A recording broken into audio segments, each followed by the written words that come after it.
கர்த்தருக்கு ஸ்தோத்திரம். இந்த நாள் தேன்துளி நிகழ்ச்சியிலே இந்த காலங்களிலே உங்களை மீண்டும் சந்திப்பதில் அதிக மகிழ்ச்சி அடைகிறேன். கர்த்தர் நமக்கு இன்னொரு நாளை கொடுத்திருக்கிறார், ஜீவனை கொடுத்திருக்கிறார். இந்த உலகத்தை காணுவதற்கு நமக்கு ஒரு நல்ல ஒரு அனுபவத்தை கொடுத்திருக்கிறார். அதற்காக தேவனை துதிப்போம். இந்த வேளையில் கூட தேவனுடைய வார்த்தையை குறித்து பார்க்கின்ற பொழுது சங்கீதம் 119 103வது வசனம் இப்படியாக சொல்கிறது. கர்த்தருடைய வார்த்தை எவ்வளவு இனிமையானது என்பதை இந்த வசனத்தில் நாம் பார்க்கிறோம். உம்முடைய வார்த்தைகள் என் நாவுக்கு எவ்வளவு இனிமையானதாயவைகள், என் வாய்க்கு அவைகள் தேனிலும் மதுரமானவைகள். தேவனுடைய வார்த்தையை சங்கீதக்காரன் இப்படியாக 119ஆம் சங்கீதத்தில் மிக தெளிவாக சொல்கிறார். வார்த்தை தான் மிக முக்கியமான ஒரு காரியம். அதை ஒப்பிட்டு சொல்லுகின்ற வேளையில் அந்த வார்த்தை மதுரமாய் இருக்கிறது, தேனிலும் மதுரமாய் இருக்கிறது, இனிமையாய் இருக்கிறது என்று சொல்லப்படுகிறது.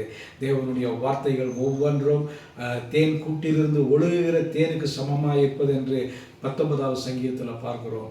ஆகவே இந்த வார்த்தை நமக்கு அனுதினமும் ஒரு ஆசீர்வாதமாக இருக்க நம் ஆண்டவரை நோக்கி பார்ப்போம்.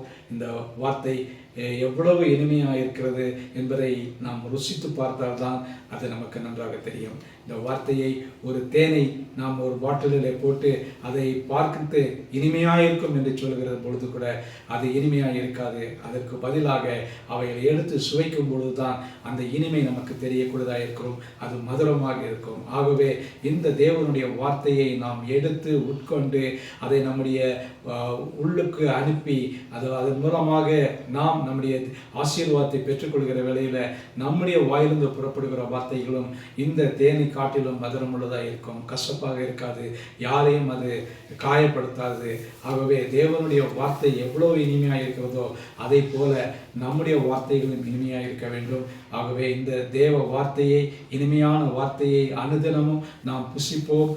அதை நாம் ருசித்து அதை நாம் உட்கொண்டு ஆண்டவருக்கென்று ஜீவிப்போம், பிழைப்போம். நல்ல ஆண்டவரே, நன்றியோட துதிக்கிறேன், ஸ்தோத்திரிக்கிறேன். உங்களுடைய வார்த்தை எவ்வளவு இனிமையுள்ளது என்று இந்த சங்கீத வசனத்தில் பார்க்கிறோம். இது எங்களுடைய வாழ்க்கையினுடைய அனுபவமாக அது மாற எங்களுக்கு உதவி செய்யுங்க. மீட்பர் இயேசுவின் நாமத்தில் ஜெபிக்கிறேன் நல்ல பிதாவே, ஆமென், ஆமென். கர்த்தர் உங்களை ஆசீர்வதிப்பாராக. இந்த நாள் ஒரு இனிமையான ஒரு நாளாக உங்களுக்கு அமையட்டும்.